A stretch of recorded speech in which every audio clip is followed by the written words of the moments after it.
Hello, everyone from Chelsea Fan TV. I hope we're all doing very, very well. Welcome back to the channel.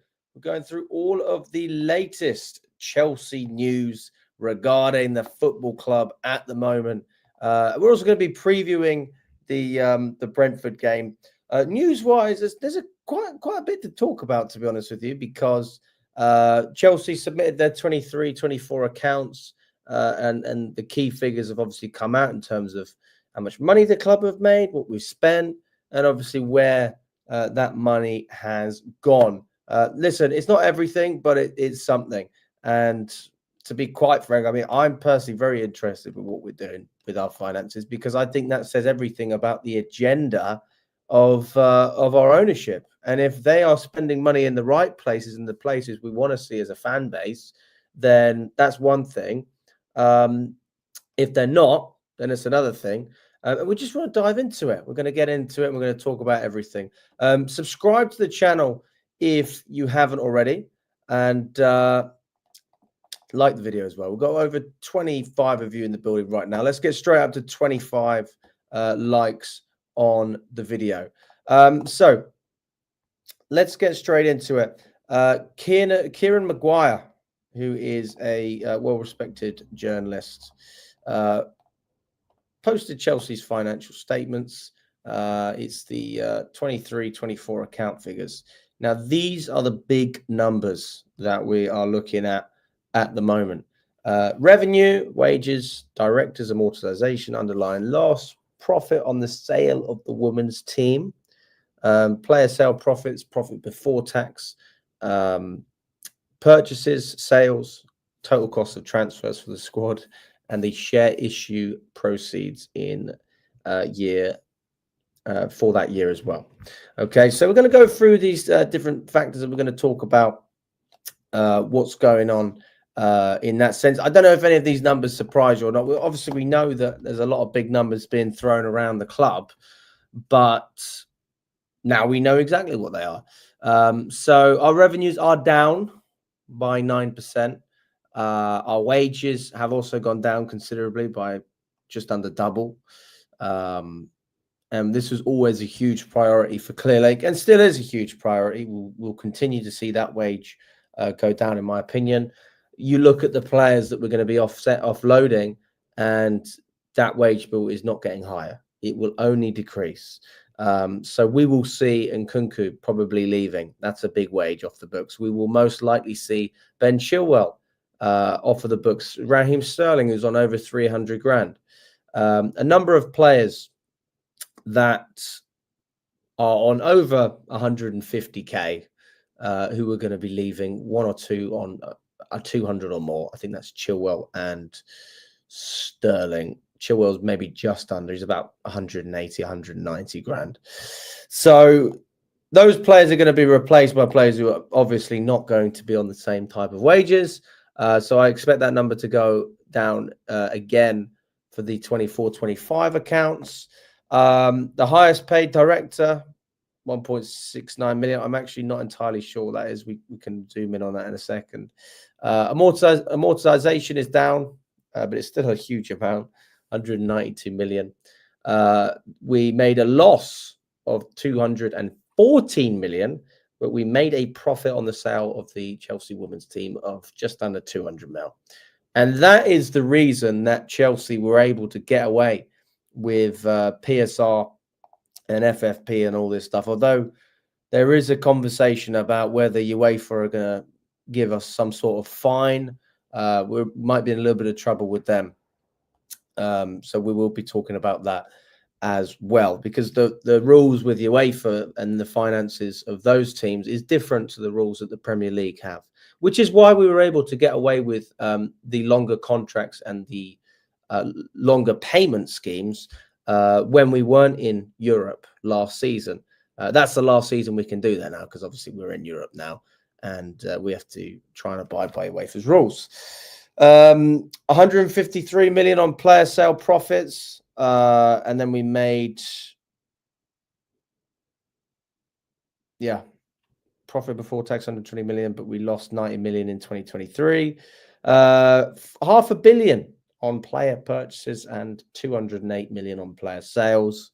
The total cost of transfers, 1.437 billion pounds. I don't know why he writes 1,047 million and 1,437 million. I don't know why he writes it like that, but maybe it's just to get an exact number. And then the share issue proceeds in the year. I'm guessing that's the amount of cash that was injected into the club by the ownership.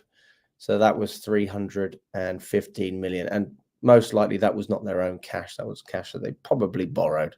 But again, I might be wrong. I probably, correct me if I'm wrong. So yeah, you can see over here when we click on, you can see in detail everything really. And look, it's interesting, isn't it? You can see the match day revenues from 2013 going up over 10 years. And in 2013, the numbers actually went down. It's a bit weird, isn't it? The numbers actually went down. Obviously, COVID and that I'm sure that messed things up. But we went from 71 down to 54, down to 8 million. And now you look at the progression. It's a steep progression. That climb is going up an awful lot. We've gone from basically freezing our prices for about up until COVID. The matchday revenue was pretty much the same, and within the space of 2 years, we have gone from 69 million, 76, 80. I expect that number to be 85, 86 the year after. It wouldn't surprise me at all with the way these owners, operate. Our income stream has been a bit lower because we haven't had Champions League football. That is totally understandable. We expect that to go up when we're in Europe. What else have we got? Operating expenditure, wages. God, our fucking wage bill's massive. Oh my God.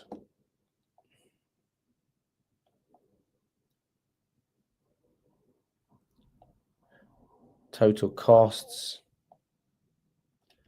Look at how we trimmed our costs down, guys. 590, 601 million, 500, and down to 331. So although we're making less money, we've significantly cut an awful lot. For me, that is one thing that I'm not going to give the ownership credit for it, because I know why they're doing it. I don't think that their financial plan is in the best interest of Chelsea as a footballing entity. But I mean, you can't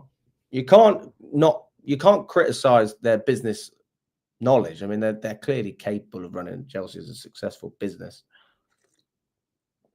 But I don't pay my money to go and see a successful business. I go there for the football. And that's where a lot of the frustration comes from. Jesus, man. Highest paid director. Wait, that makes no sense. 4,286,000. What was it? Why has that number changed so much? Oh, because why is it? Who's the highest paid director? Is it Win Stanley or Lawrence Stewart? Interesting. Our average wage. God, look at how inflation's fucking Jesus. Inflation's mad. Look at this. So we went from 187,000 down to 157. We cut that massively. Player purchases. God.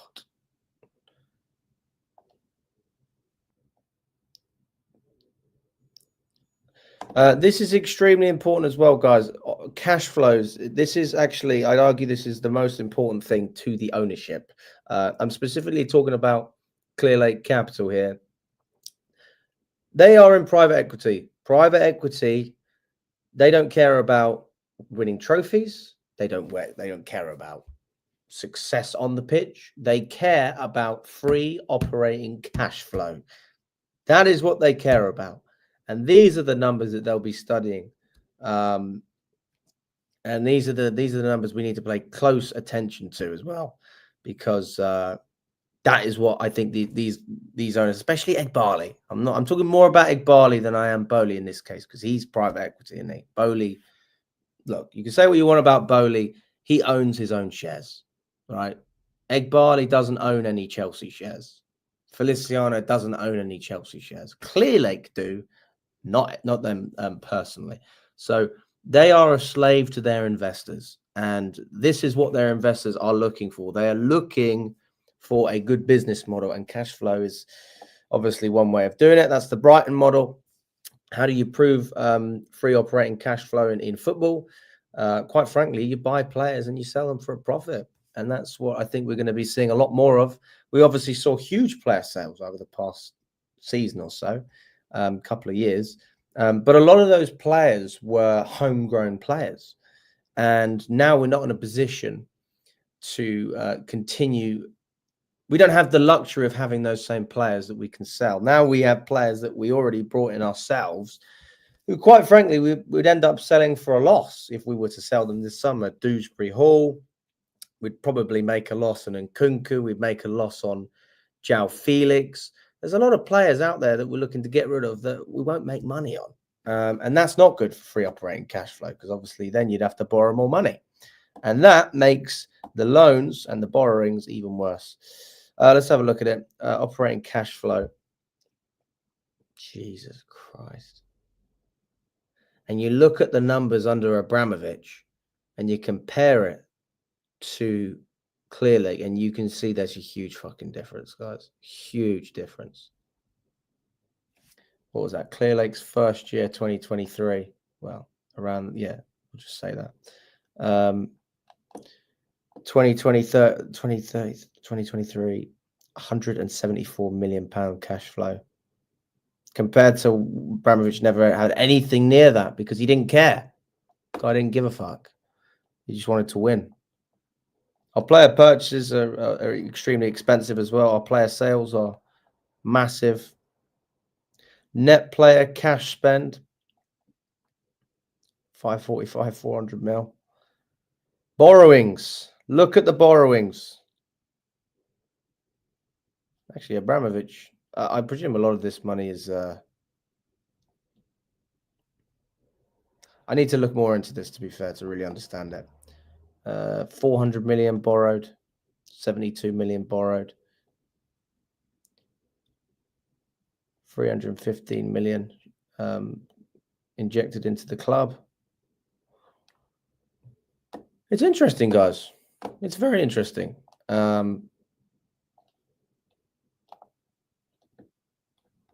Let's see the chat. Sorry, I haven't really spoken to you guys. Let me come back. Big up to Rain. I hope you're doing well, Josh. Well, nothing happened to Lauren James. I just put her in the thumbnail because obviously we sold the women's team. So that's the thing, isn't it? The women's team is very relevant in this conversation of PSR, because without the women's team, we would have been fucked and we would have lost so much more money. And then we would have had issues with everyone. Forget UEFA. We would have had issues with the Premier League, everything. So the women's team has saved us. This is a common sense move now that we know we could have always done it. But nobody else has done it before. I never knew about this. So we'll probably see other clubs doing the same thing, selling their own assets in order to balance the books.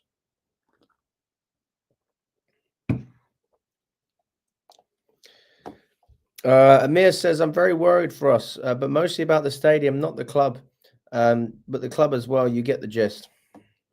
Shout out to you, Josh. I hope you're doing well, mate. Yes, Ray, we've got a massive fixture coming up. We are going to talk about Brentford as well, mate, so stay tuned for that. There is no updates on the stadium. We know that Earls Court, if you want to get involved, apparently there has been delays with Earls Court. There is an opportunity to still get involved. We didn't realize that at first, but there is an opportunity. Bowley's extremely keen, and Eghbali isn't. That's the long and the short of it, because again, we were just talking about operating cash flows. Why would Eghbali want a stadium when it fucks up the cash flow? He doesn't want it. He does not want it. I'm telling you now, guys, he doesn't care about a new stadium because he won't be here to reap the rewards financially of having that. Bowley's different because he wants to be at the club for a long time. you pay off your debts over 20 years and then you're extremely profitable. Fair enough. But clearly they aren't going to be here longer than 10. They're going to go 10 years. We need to sell. We're ready to go. Pay off the debts to Ares Capital. Pay off the debts to the banks. That's $2.5 billion, including interest. And then I guess Bowley presumably will either try and buy out some of the shares, or we'll have another party involved at Chelsea.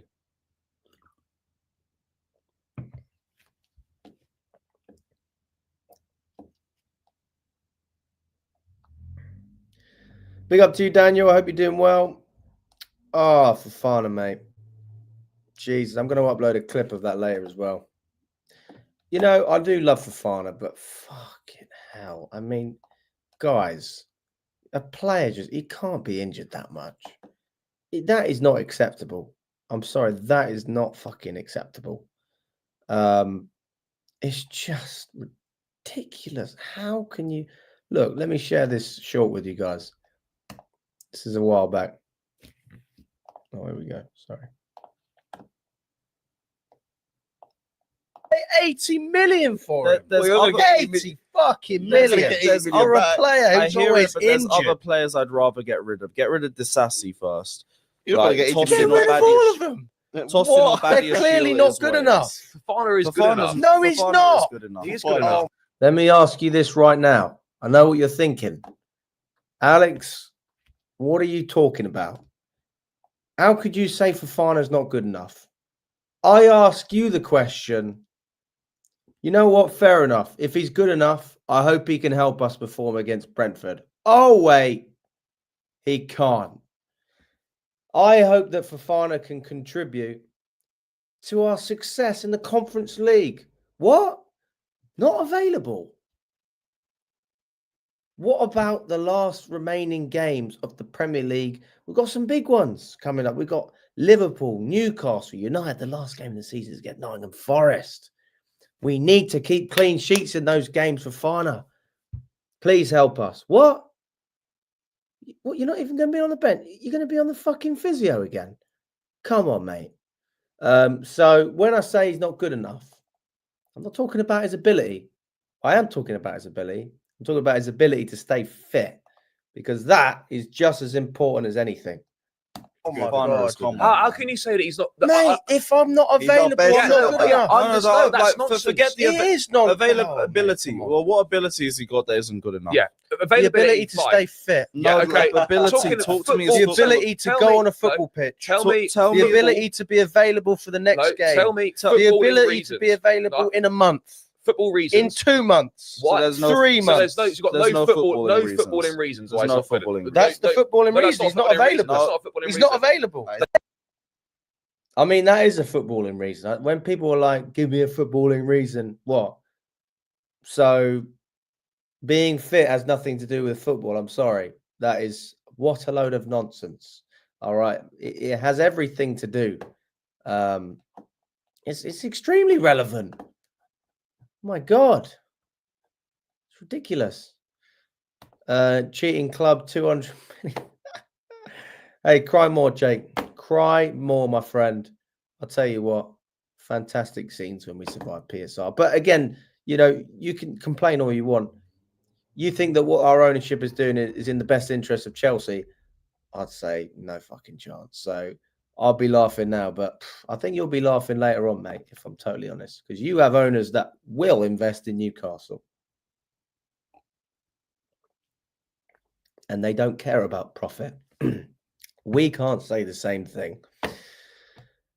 What is my name on Chelsea Fan TV? My name is Alex. Anyway, big up to you, Stephen. I hope you're doing well. It's all about the money. It's financial breakdown today. I feel like Martin Lewis. For those of you who don't know who Martin Lewis is, if you're not from the UK, he is a guy who basically helps you save money on your bills, on all different types of things. I can't help you save fuck all. I can tell you what's happening financially. That's about all I can give you right now. There you go. Big up to you, Jade, as well. I hope you're doing well, Jade. Simon, If we get charged fine, as long as our punishment is commensurate with Man City's, well, we'll see. We will see what happens.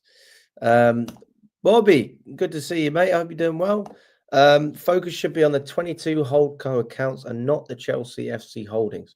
22 holdco shows the numbers after the intra-company's asset sales have been limited.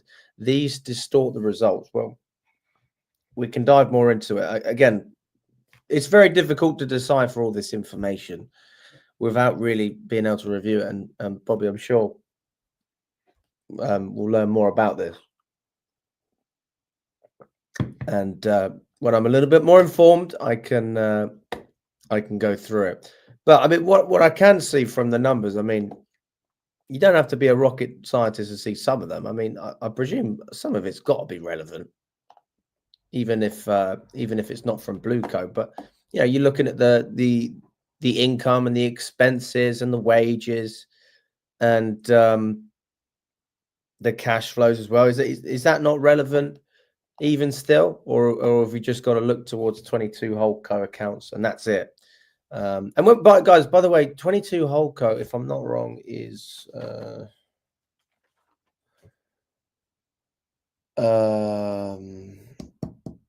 22 holdco limited is Clearlake's holdings, and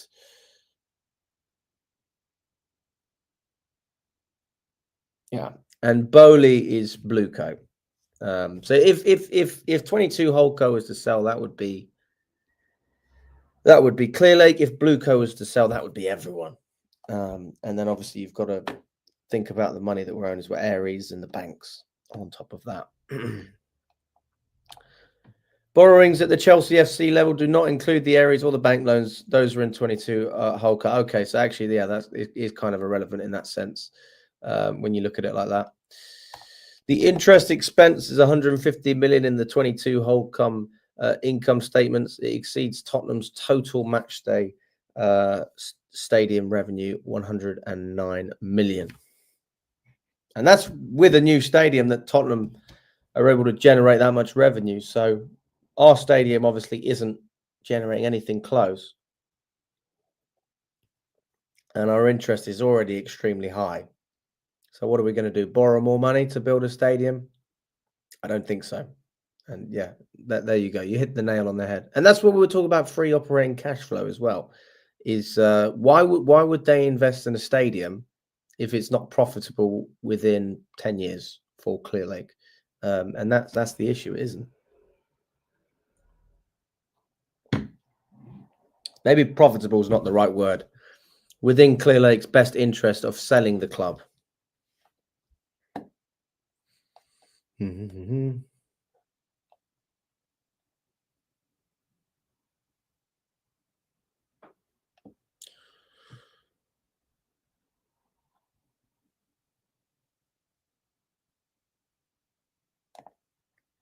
I'll be honest with you, mate. I'll be honest. I don't think that we're going to lose necessarily, but I wouldn't be surprised if we drew against Brentford. A draw, I can see a draw written all over it. So yeah, that's what Kieran, what's his name? Kieran Maguire. That's what he had to say when he posted the financials. There's obviously more on this as well. Ben Jacobs posted a story on Give Me Sport, and also there is an update on Chelsea being in fresh talks with UEFA, and there's discussions with UEFA that are understood to be positive and collaborative. Fucking hell, the word collaboration. Haven't we heard that word too much ever since we sacked Tuchel? It's all about collaboration. What about success? That's the word I need. Anyway, let's go through it. Let's go through it together. Chelsea's holdings in the 23-24 accounts show a post-tax profit of 129.6 million, compared to a net loss of 89.8 million in 2023. In short, Chelsea are comfortably profit and sustainably PSR compliant for the current 3-year cycle, but only after selling their women's team to parent company Blueco 22 for a profit of 189.7 million, with a further book value of 1.3 million noted on the accounts. Chelsea's valuation is informed by that of the National Women's is that Soccer League franchise? Is that National Women's Soccer League? And there's NWSL franchise Angel City, which was sold for a record-breaking £194 million to Disney CEO Bob Iger. If Chelsea's 200 million valuation stands, it will set a new record for a women's team sale. However, the Premier League is yet to approve the transaction at a fair market valuation. Financial analysts offer differing valuations for Chelsea Women, which, unlike Angel City, is not a standalone franchise. Kieran Maguire estimates Chelsea Women is worth between 20 and 30 million. Fucking hell. So basically, they've 10x the actual valuation and gone from there. That's pretty inflated. So sounds to me like there's a good chance that deal won't be approved or could not be approved, but maybe I'm wrong. This could result in the fair market valuation of Chelsea Women proving a time-consuming process. However, it should be noted that the Premier League also reviewed Chelsea's £40 million Infinite Athlete front of shirt sponsorship for 22-23. And at the end of a thorough fair market evaluation, only the broker fee paid changed. Meanwhile, Chelsea's 76.5 million sale of the 2 hotels and the car park to help balance the books for the financial year 22-23 was only reduced by 6 million and is reflected on financial year 23-24, leaving the numbers from the season before unaffected. And then obviously we were just talking about the talks with UEFA, and those talks are going well, apparently. Another standout headline in the company's house documents is confirmation of the ongoing talks with UEFA over FFP regulation submissions, including after the last financial year reporting date. It follows Chelsea's self-reporting historical financial breaches or anomalies under former Roman owner Roman Abramovich, discovered during due diligence when Clearlake and Bowley first took over in late May of 22. Chelsea have already agreed an amicable 8 million settlement, but are now in further talks with UEFA. The club notes mitigating factors, particularly the effect on the club after Abramovich was sanctioned by the UK government as part of its response to Russia's invasion of Ukraine. In 22, the company self-reported to relevant football authorities certain legal matters concerning historical football transactions, and Chelsea's account read, in addition, before and subsequent to the reporting date, the company has entered into discussions with UEFA regarding mitigating factors affecting their regulatory submissions, including the financial impact on the company from the sanctions period in the year which ended 30th of June 22 and impact in subsequent financial years. The directors acknowledge the ongoing review by the football authorities in relation to these matters and in conversations with UEFA may or may not impact future regulatory submissions. Depending on the outcome of these matters, there could be future liabilities that cannot be quantified as at the date of these financial statements. So there could be potential punishments later down the line. Chelsea have already submitted a plan for sustainability, and discussions with UEFA are understood to be positive and collaborative. They can't declare the 200 million from the women's team sale under UEFA's rules in a bid to balance the books. UEFA allows a club to lose a maximum of 200 million over 3 years, although a European ban is possible for repeat offenders. It is likely that Chelsea either agree a new settlement this summer or face a fine. Overall, Chelsea's turnover was down 415 million from 474.8 million, mostly due to a lack of men's team Champions League football. Qualifying for the tournament this season will prove important from both a football and financial perspective, as will the potential to pocket up to £97 million at the inaugural Club World Cup this summer. Chelsea's player sales continue to generate significant income. They made a net profit of 152 million on player sales for 22-23, including the exits of Mount, Maatson, Hall, and Murray Hutchison, and another 28 million from sales after the deadline.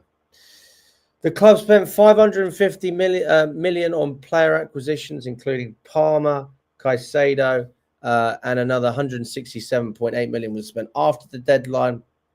Amortization, which is the spreading of a transfer fee over the total contract length of up to 5 years for book purposes, was down from 202.7 million to 189.2 million. Chelsea's wage bill has also been reduced by 9% from 371 million to 338, showing the new incentive-driven structure is saving the club money. However, net liabilities are up to over 2 billion, a rise of 1.65 billion. That was due to a net increase in short-term credit of 429.7 million. Chelsea's parent company, Blueco 22, made post-tax losses of 402.6 million. League One side Strasbourg, which also falls under Blueco, made a loss of 12.3 million, attributed to investment in the playing squad. So that's actually an interesting article, to be fair. It's not a bad article at all. Like, you can take what you want from it. But it's interesting when you look at amortization and also the money that we cut back as well. And looking at the women's team, the actual value of the team is 20 to 30 million, but yet we sold it to ourselves with a valuation of 200 million. So that's an interesting situation. We know UEFA are not going to accept that to balance the book. So that's something that's going to be settled anyway, either with a straight fine or another penalty of some sort. But the Premier League, there's a good chance they can, even if it doesn't make sense entirely. I mean, Infinite Athlete, for example, they accepted that. That was 40 million. And they said the only thing that they changed was the broker fee. I don't have any idea how much the broker fee was. I can't imagine it was that significant compared to the fee that the sponsor brought to Chelsea. So it's interesting, isn't it? It certainly is interesting. And yeah, UEFA allows clubs to lose a maximum of 200 million over 3 years, but they potentially have a European ban for repeat offenders. So we'll probably enter a new settlement, or face a fine. You see, that's the least of our problems. But again, like I saw the comment earlier talking about Man City. If Man City are not fucking getting punished, then Chelsea shouldn't be punished. Facts. I'm afraid you can't, Jade, but big up to you anyway. One day, maybe. What you can do is you can speak to me at Chelsea if you ever come to Chelsea. That's easy. I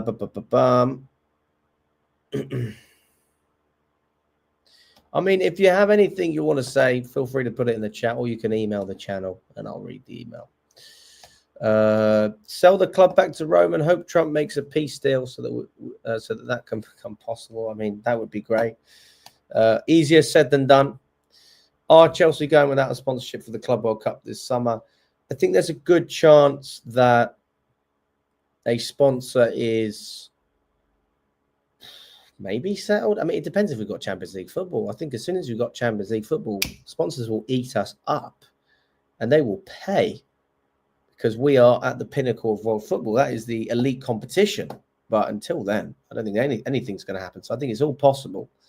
It's possible that we don't have a sponsor as well. Hey, Alex, I hope you're having a good weekend without too much tennis.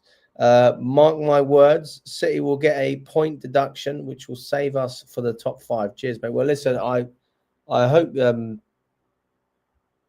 right. I really do. And yeah, for those of you who don't know, guys, I play a lot of tennis. That's my job, my day job. I'm a coach, and that's why I'm always wearing the sports gear, because I come from work and then I stream and then I eat dinner. At this point, I just stop worrying. Look, I stopped worrying about the finances and just tried to enjoy the football. You know, you make a very fair point, Matt. I'm not going to lie to you, but then I ask you the question, are you enjoying the football? And me personally, I obviously enjoyed Spurs, no doubt about it, but I haven't enjoyed my football in 2025. I haven't enjoyed it. I think it's been quite boring and dire and dross.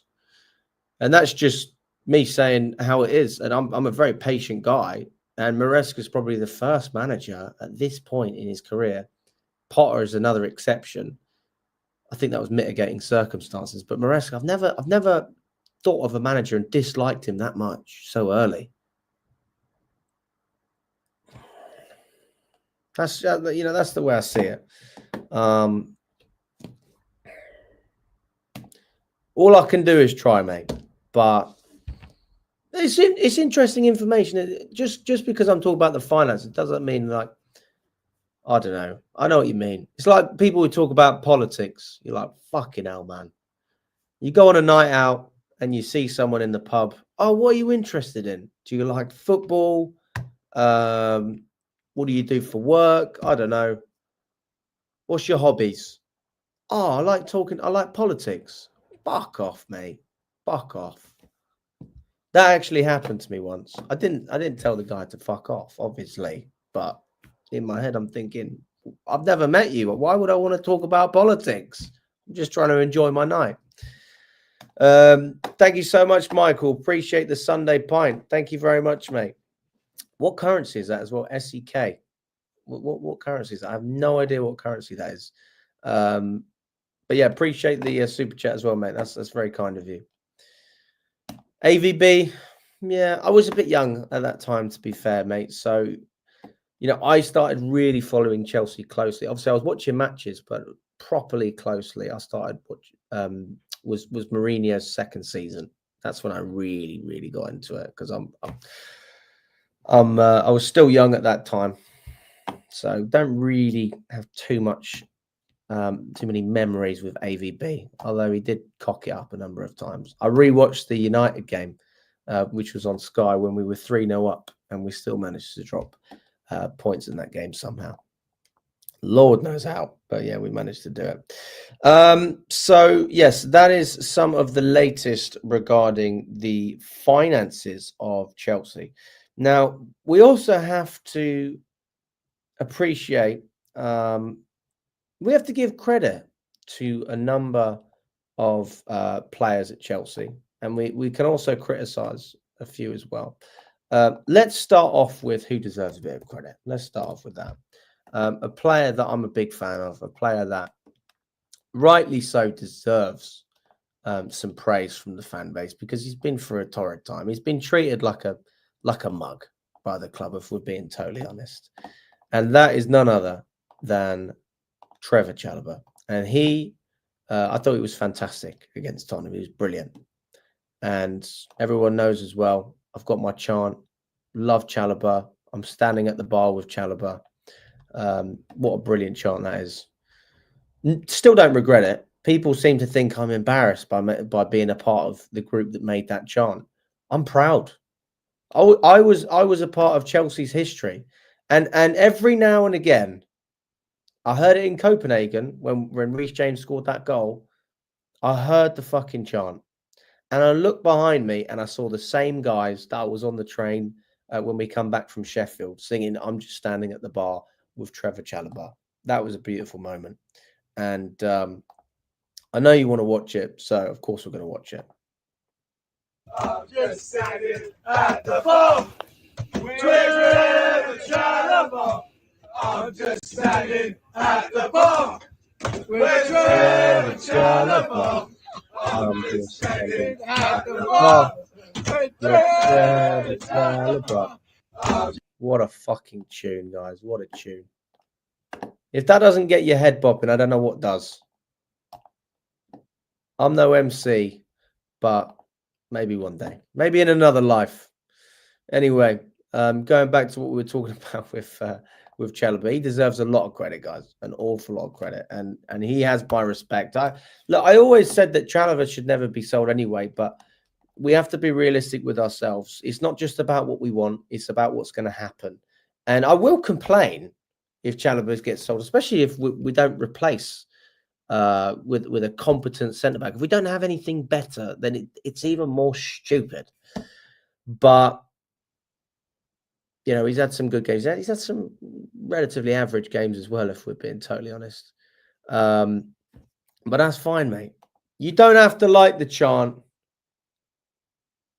but I love it. It's a great chant, mate. It's a great chant. And listen, I love it. That's the most important thing. You don't have to love it. I fucking love it.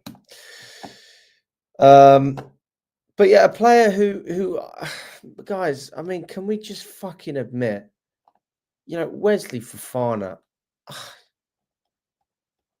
like Chalobah is a better player than Fofana for the simple reason that he's fit and Fofana's not.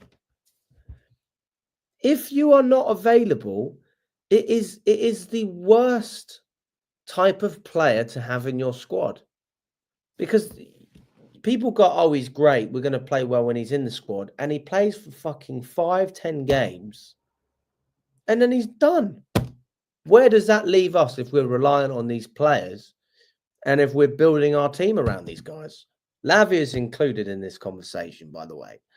But I would argue that Lavia has been better and more consistent when he has been fit than Fofana. But Lavia's actually played less games, so kind of kills the argument as well.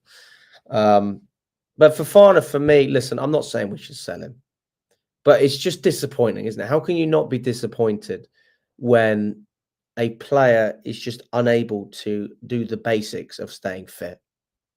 He clearly has problems physically. I'm not saying that is, you know, it's all his fault. You know, people were born different and their bodies react differently in different situations. But at the highest level in football, I'm sorry, when you're spending about 70, 80 million pounds on the centre back, it's just not fucking worth it. It's not worth paying the money. It's not worth paying 40 million for a player like Fofana. And we paid 80. What a joke. What a joke. What a waste of money. Quite frankly, that's the God honest truth. What a waste of money. We could have invested that money in so many other players that could have benefited this team. And we have a player who can't even stay fit. And to be quite frank, I'm not the biggest fan of his personality either, because I know he has no loyalty to Chelsea. He was considering going to Marseille, and he said that publicly. We know that he'll force his way out of Chelsea as soon as a big club comes for him, a bigger club. If a Madrid comes in, he's not being respectful like Eden Hazard and playing that extra season to help the club. He's not doing that. He's going and he's doing what's best for him. So for me personally, I have no loyalty towards Fofana. When he's fit, he is without doubt a great centre-back. And I have nothing to, you know, I've had the Tosin argument with people about Fofana. I said Tosin's a better player because he's fit. Any player is better when they're fit, because at least they are there. If you're not fit, you don't even have the ability to be shit. You're not even good enough to be crap because you're not on the pitch. So it's just that's the low of lows for me, is when you're injured all the time. And Reece James, in fairness, has been available a decent amount recently. Can he last until the end of the season? We'll find out. If he can, then, you know, good on Maresca. Also, though, you've got to look at the way the players have been played. I mean, if you're sacrificing Reece James's best qualities to play him as a midfielder, I don't see what the point of him being fit is, because he's not a midfielder. It's like, I don't know. It's like saying, oh, we're going to play Fofana up front so that he doesn't have as much problems as if he was in centre-back. I know centre-backs don't run. It's just an example. It's a shit example. Whatever. Right. Let's talk about Brentford. Let's talk about Brentford. Yeah, Fofana is he's out for the rest of the season. Okay, he's undergone a hamstring surgery. Okay, now Brentford, what are we thinking for this one, guys? Are we feeling confident? Are we feeling tentative? Do you think that the mighty Chelsea have a opportunity to beat Brentford on Sunday? I mean, I'm not sure there's much that's mighty about us at the moment, but listen, we are fighting for the top four. We're certainly in the race, and there's no doubt about that in my mind. Whether we can win the race is another thing. So we're going to build the squad together. I want to know who you think is going to be in this team. We are not playing a 4-3-3. We're playing a 4-2-3-1. That's what we like. And we're just going to imagine if there is an inverted fullback, he starts as a fullback. Okay. In goal, we know that Sanchez is, without a doubt, going to be starting again, even though he cocked it up again. I mean, he got saved by VAR, but he cocked it up again against Spurs. Jesus, I hate that goalkeeper. Oh, I don't like this keeper at all. But I know he's going to start. Let's just leave it there.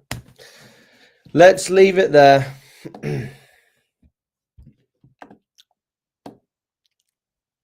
Who are we having as a left back? Me personally, again, Cucurella. This is a game we have to take extremely seriously. Okay, and I actually was in full agreement with Maresca's starting 11 against Spurs. I don't remember a player that, apart from Sanchez, obviously, I don't remember a player that I saw in that starting 11. I thought, I don't understand why you put that player in. I understood the thinking behind it. I understood why you put Gusto in. I understood. We knew that Fofana was out. I mean, Fofana would have played if he wasn't injured. That was why was it Tosin? Who started? Oh, that's why Chalobah started. You know, so they're totally acceptable decisions. I'm not messing around in this game. I'm playing arguably our strongest back line. I've got Colwell in there, and I'm playing Chalobah again. I'm doing it again. The only difference is I've got Reece on that right-hand side. And Gusto, bless him, didn't have a bad game against Tottenham. I think Gusto was all right. And I think he inverted okay. I've seen worse. The system doesn't suit him, quite frankly. And the reason he was able to start against Tottenham as well, from a tactical perspective, there's more space against Tottenham to operate. There's more space. So you can appreciate that he's going to have those areas to run into. The midfield, you know, it's not tight, is it? It's not tight. It's open. It's an open game. Tottenham are looking to make things happen. They're not just trying to draw the game. They are actually trying to go out and win the game. Not that they ever could, but they're trying to. And we won't see that against Brentford. We'll see them sitting deep, looking to counter a low block, most likely. That's what we're going to see. Jade, I did give you a shout out, but you can have another one. And you're pregnant as well. Congratulations on the baby. But I don't think I ignored you. I'm sure I gave you a shout out. But there's another one for you anyway. Big up to Jade. I hope you're doing well. So yeah, that's my back line. And then I've got Sanchez in behind. What would I change? I would honestly, I put fucking Jorgensen in there, but it's not going to change. So is what it is. Is what it is. There is no doubt in my mind, there is no doubt in anyone's mind that this player, this god of a fucking midfielder, this god of a footballer, Moises Caicedo needs to play. And he will. And nothing will change on the other side. Maybe it could be like this. Who knows? I'm going to presume it's like this. All right. I'm going to presume it's like that. That's what I'm guessing. Okay. Strong midfield. Very strong. And I would have probably wanted to start Lavia against Tottenham if he was fit. And then I would have played these two tomorrow. Again, we're looking to break down a low block. Lavia, not quite as effective as Fernandez in that position. And I think Caicedo's, his range of passing is better as well. Okay.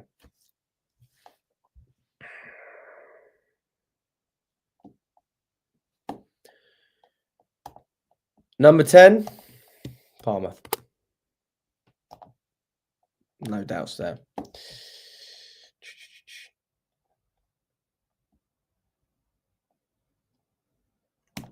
Byron says Neto on the left and Noni on the right. Daniel says drop Sancho as well.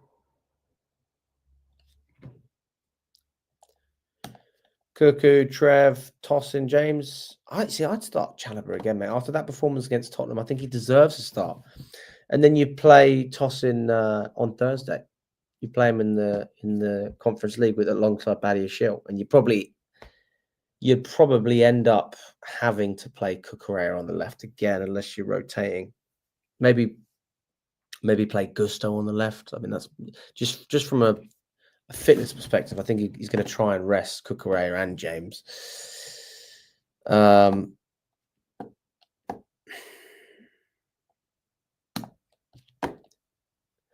I'm going to go with, this is what I would like to see. I'm going to go with Neto on the left, but potentially I'm open to seeing him on the right as well, if we can see Tyreek George. Sancho, no, not for me, not in this one. He had his chance against Tottenham. He's had a break. He's been back publicly. He did have a shot. He had 2 shots against Tottenham. One was on target, one was off target. Arguably could have scored a great goal as well, but he didn't. And even if he had have scored that goal, the question I would ask is, do you think the performance was good enough if you take the goal away from him? And Jackson's a player that if he scores a goal, like, he'll play well. He will perform to a good level. And if he doesn't score, he'll still play well generally. He'll create chances. He'll make his own chances. He doesn't always rely on other players.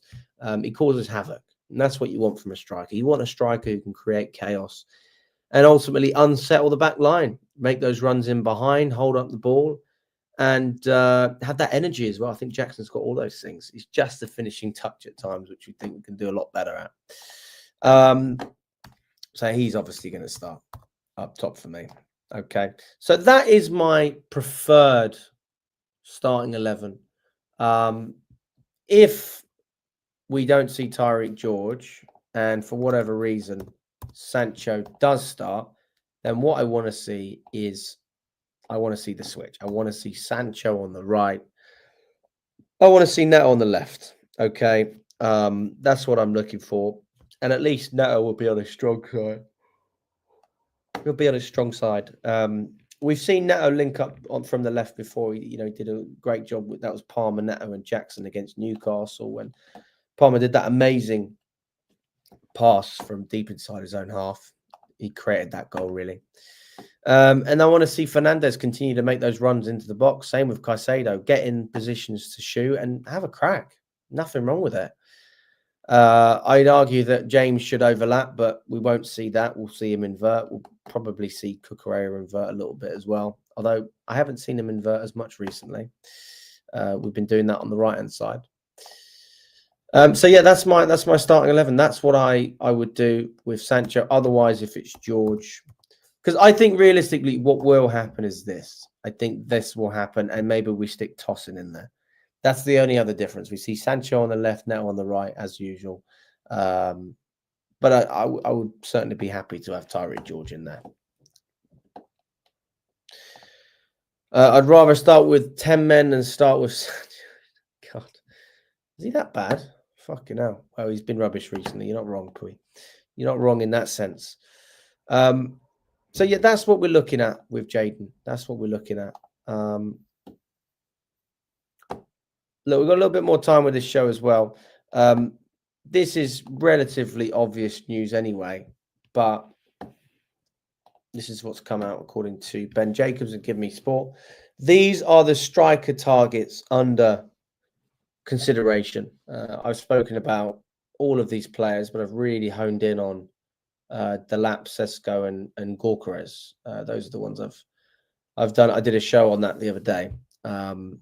And after that show, my thesis is that Delap, thumbs up, Sesko, thumbs down, Alexander Isak, thumbs up as well. I didn't do Isak on the show, but he would certainly be a thumbs up.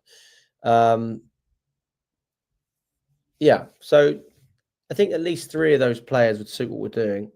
Sesko, I don't know. Sesko, for me, he does have an aerial threat, doesn't he? Delap also has a great aerial threat, though. And he causes a lot of fucking problems. So maybe I'd have to think about it a little bit more before picking one of those players. I mean, they haven't put Jonathan David on there, who is a free transfer. I mean, why would you not jump at the chance to go for a player who's available on a free transfer? His wage is less than 40k a week. Chelsea should be all over that. And his stats have been decent. He scored goals in Europe. He scored goals in France. He's been consistent. He's been decent, and he can finish with both feet. It just seems like an intelligent signing. If we were to sign Jonathan David, I would look at that and think to myself, yeah, that player, he's got something that can really help us, and he can take some of the weight off of Nicholas Jackson and give Maresca something to be concerned about, because you've got to be thinking as a manager. We thought this at the beginning of the season when Nkunku was still in contention. We thought, right, Jackson and Nkunku, they're going to fight with each other for these starting positions. Nkunku was getting the best out of Jackson. When Nkunku was playing, he was still scoring goals. And, you know, it was a good period we had. And then Nkunku started playing in the Carabao. We got knocked out of that competition. And people just seemed to write the guy off when the whole team was bad. I mean, I'm not saying he was good, but the whole team was bad. And ultimately, as a striker, you need service. And Nkunku is not anything like Jackson in terms of the way he links up, the runs he makes.